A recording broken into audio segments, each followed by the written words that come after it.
Okay, so we had this. This is one of the first sentences today. I get the idea for the gist. Also, you can say, I see what you're saying. I can't understand all the words of this recording, but I get the idea. Right? The main point, the gist. This came up with Hyungjin, and I said, hey, what's that song about? What's the meaning of this song? What does this song mean? And here's the new song he told me. I hope I wrote it correctly. So, just saying hello to Hyungjin. Shout out, Hyungjin, yo! This song, Ulurung Do Twist. Ulurung, Ulurung. This is a really cool song. It's about an island. I think it's about like taking a boat ride and having some taffy or candy. But people have asked, hey, what's that song about? With this, we have a lot of words and terms. If you do not interact with the English language, like speaking to people, listening, reading, this type of thing, then of course you're never going to learn the words. There's no purpose, there's no reason, why am I doing? Because you have to interact. Right?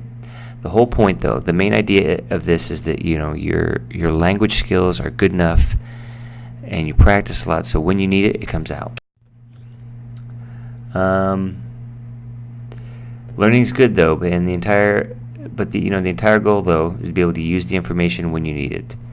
So the more you interact with the language, the more you will see and hear and use the terms that we have discussed. Okay. Was it unsang or sangan? Oh, now I'm going to guess unsang. Ian-sang. We talked about this, about unlearning things. It's difficult to unlearn what you've learned, especially when we are older. Now, not impossible, but it is more difficult. I told the story of this one. I hope I wrote it correctly. And Jim had this in his PowerPoint slides, his PowerPoint presentations, that the cow is already out of the barn. The horse has already left the barn. The horse has already bolted. The horse has already left the stable. Another expression is close the barn door after the horse has already bolted, after the horse has already left. Now that sentence there, that took me, I typed it 10 times in English, or Korean and English, and Korean and English. 10 times. I tried to say it 2 or 3 times. Kind of came out. I said it, but it was kind of garbled. Went back, studied it again 10 times, and then finally I can write it. But that took I think 4 or 5 times of forgetting.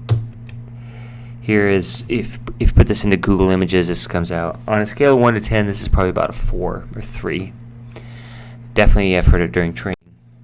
I also told everybody, Hyungjin, that, NAVER Dictionary is your friend, right? And you need thousands of the small interactions and conversations every day for a few years. Some people, I'm depressed, I ain't getting any better. Yeah, because you need this. You have to work hard for it. Also, why is NAVER Dictionary our best friend? Because of things like this. And I hope I wrote this correctly. Words like these, sagoga, nada, wanbyak, these words here in English, in Spanish, look at this. Accident, accidente. 완벽하다, perfect, perfecto. 혁명, revolution, revolución. 압박, pressure, presión. For Spanish, look, it's the same word. It's much easier. So use the dictionary. We had other expressions too, like too many cooks spoil the broth. And you guys have this cool one, this too many sailors, too many boatmen, and the boat goes up the mountain. Right? Many hands make light work. If you have a lot of people helping, things are easier. Which is why I try to have English CRM. It's kind of easy to get mixed up. It's kind of easy to get confused. It's easy to get confused on which is which. It's easy to get confused about. To get a little mixed up, to get slightly mixed up. These are more polite, right? Korean rice cakes. Now, if you have tteok Korean rice cakes, it looks like this. But if you put rice cakes into, if you say rice cake, I think in the States, If you put in Google Images, you get this. Sabbatical. Sometimes there's an instructor and they leave for a year, they're on sabbatical. Or a professor. Where's your professor? Well, he's on sabbatical. He's on sabbatical leave. Military guys, they know this, go on leave. We also have, if you're pregnant, go on maternity leave, right? On sabbatical leave. Sweaty. Remember, if you put this there in there, excuse me, but I like to say it's more important to say excuse me there.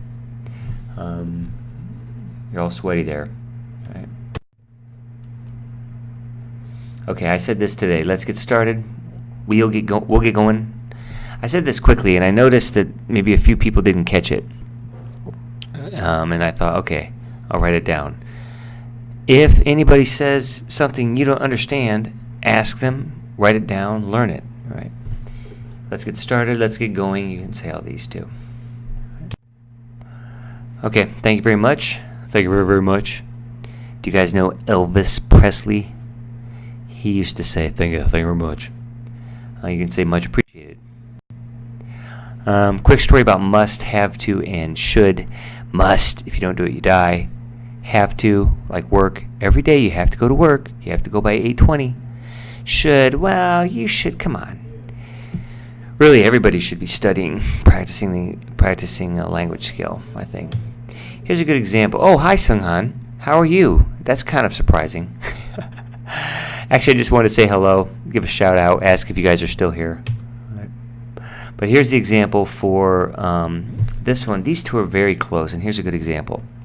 Let's say, the subway leaves, the last subway is 12, but your bus arrives at 11:50.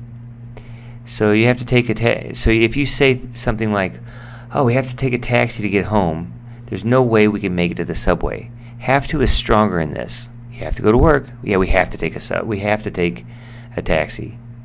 Maybe you could get there, probably not. But if you say it like this, well, we have 10 minutes to get to the subway, and we're trying to save money, we should take the subway. No taxi. Come on, let's run. Because you only have a few minutes. Right? Bye.